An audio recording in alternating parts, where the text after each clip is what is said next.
ladies and gentlemen, now I need y'all to listen to me real close right now, because what I'm about to say, this ain't for the faint-hearted. This ain't for the folks who quit after the first no. This right here. This message is for the dreamers, the hustlers, the grinders, the folks who wake up every morning with a fire in their chest, but sometimes doubt creeps in. See the world, oh, the world gone tell you what you can't do. It'll throw shade, throw hate, throw every kind of excuse at you. But let me tell you something, you don't owe the world a single explanation. You owe it to yourself, not your mama, not your cousin, not your social media followers. You gotta prove it to you, because the hardest person to convince ain't out there. It's right here. Taps chest. So today, we ain't talking about flexing for the gram. We talking about looking in that mirror, squaring up with your own reflection and saying, let me show you what I'm really made of. Let's get into it. You are your biggest competition. Not your neighbor, not your coworker, not some stranger on the internet showing off their highlight reel. It's you, that person staring back at you in the mirror every morning.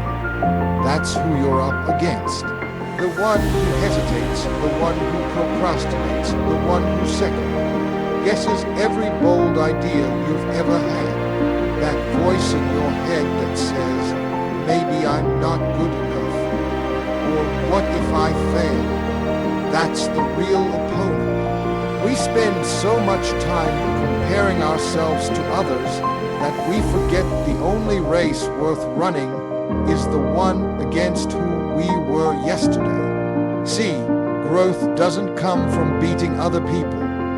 It comes from beating your own doubts, your own fears, your own excuses. It's waking up earlier than you want to. It's putting in work when no one is watching. It's saying no to comfort and yes to consistency, the real flex. Outgrowing the version of you that was okay with average. There's a reason mirrors exist. Not just so you can fix your hair or straighten your shirt. They exist so you can check yourself. Ask, am I showing up better than I did yesterday? If the answer is no, then don't point fingers, look inward. What could asterisk you asterisk be doing better? What habits need to go? What mindset needs shifting? You can't fake growth. You can't post your way to self-worth. You can't hustle for likes and call it progress. The real scoreboard is how you carry yourself when nobody's cheering, when no one's clapping, when it's just you, your ambition, and that quiet voice daring you to go harder. That's the competition. That's the battle. It's daily. It's personal. And it's always between you and you. Stop waiting for validation. Give it to yourself. Too many people are stuck on pause, waiting for someone to tell them, you're good enough, you've got what it takes, or now's the right time. Let me tell you something. That approval you're waiting on, it may never come. And if your confidence depends on other people clapping for you, you'll be stuck playing small for the rest of your life. The truth is, most people won't recognize your greatness until you've already made it. And even then, some still won't. So what does that mean? It means you've got to be the one to believe in your own vision. When it's still just a dream, when no one else sees it, when it doesn't make sense to anyone but you. That's where real power starts. You've got to look yourself in the eye and say, I'm proud of me. I trust me. I believe in me. Because if you don't, why would anyone else? When you rely on others to validate your worth, you're putting your destiny in their hands. You're giving away the keys to your own future. That's too much power to hand over to people who don't walk your path, who don't feel your passion, who don't know what it took for you to even show up today. You've got to be your own hype man, your own coach, your own big Clap for yourself when you make progress. Speak life over your goals. Celebrate your own small wins like they're championships. Validation isn't a gift, it's a skill. It's something you build by keeping your word to yourself, by doing what you said you'd do even when it's hard, by showing up consistently whether anyone notices or not. And once you learn how to give it to yourself, you stop begging for it from the world. You stop shrinking to fit in. You stop needing permission to be powerful. Because the moment you decide that your opinion of you matters more than theirs, that's when everything starts to shift. That's when doors open, not because someone let you in, but because you kicked them down. That's when you stop chasing applause and start chasing purpose. Discipline beats motivation every time. Motivation is a feeling. It comes and goes like the weather. Some days you wake up fired up, ready to conquer the world. Other days you don't even feel like getting out of bed.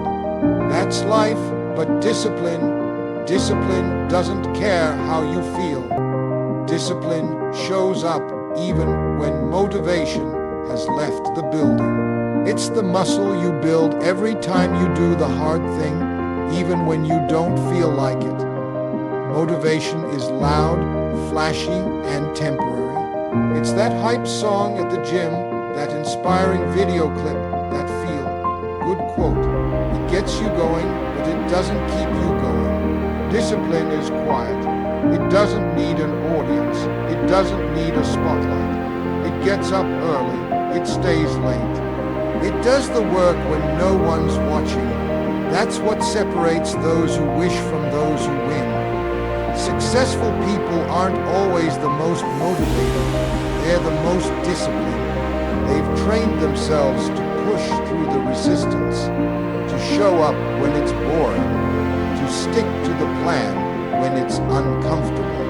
They don't wait to feel like it, they do it until it becomes who they are. Discipline turns actions into habits and habits into a lifestyle. It rewires your mind to focus on what matters, not just what feels good in the moment. It's easy to chase the high of motivation, but if you want real change, you've got to build systems. Set goals, create routines, hold yourself accountable.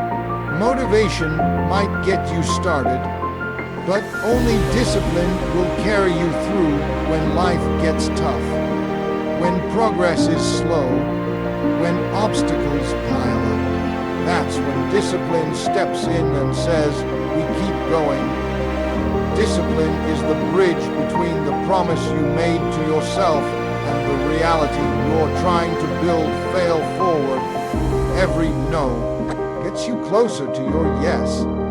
Failure isn't the enemy, it's part of the process.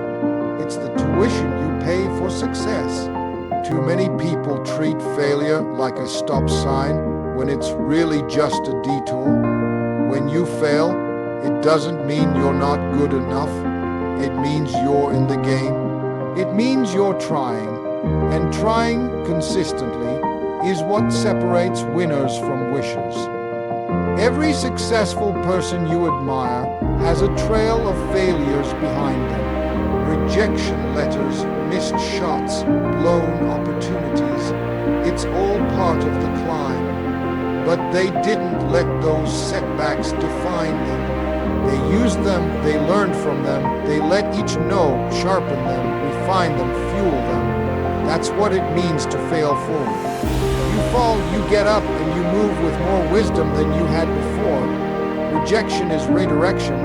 It's life steering you, toughening you, teaching you how to show up better next time. The problem is, most people take failure personally. They let it damage their confidence, steal their energy, and convince them to settle. But failure doesn't mean stop. It means adjust, rethink, re-strategize, but whatever you do, don't quit. Your resilience is built in the moments when things don't go as planned. Your character is shaped in the moments when you're tempted to walk away, but you choose to keep pushing.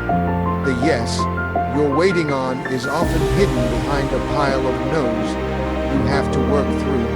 So don't just fall forward. Learn the lesson, keep the momentum, keep the fire. Because every failure carries feedback, and every stumble is a step toward the version of you who wins not because it was easy, but because you refuse to let a few falls stop your rise, your comfort. Zone is your kill zone. It feels good there. It's predictable, it's safe, it doesn't ask too much of you. But that's exactly why it's dangerous. Nothing grows in comfort.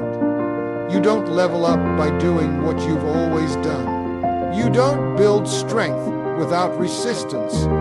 And you don't discover your potential by playing it safe. The comfort zone is a trap disguised as peace. It convinces you that staying where you are is smart, when really, it's slowly killing your dreams. Growth demands discomfort. It asks you to stretch, to reach, to do things that make your hands shake and your voice tremble.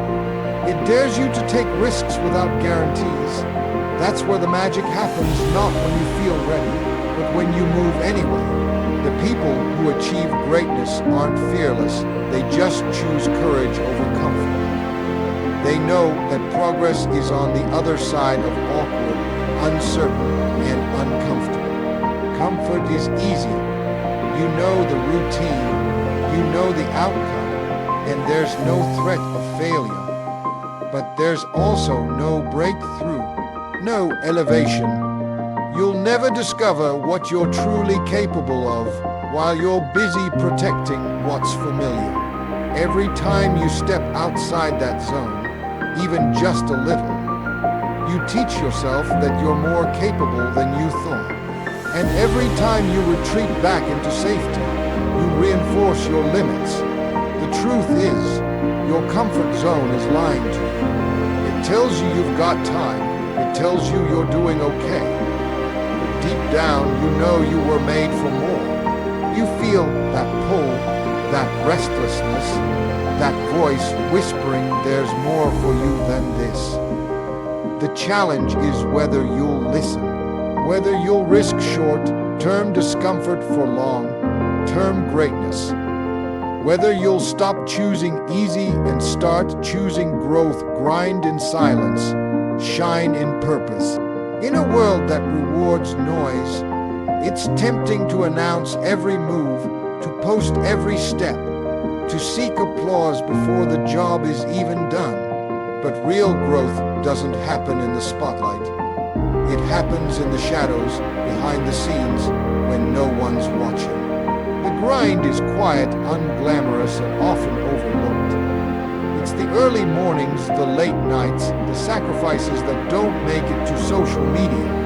It's doing the work consistently, not for likes, but for legacy. When you grind in silence, you strip away the need for approval. You stop performing and start producing. You learn to be focused instead of flashy.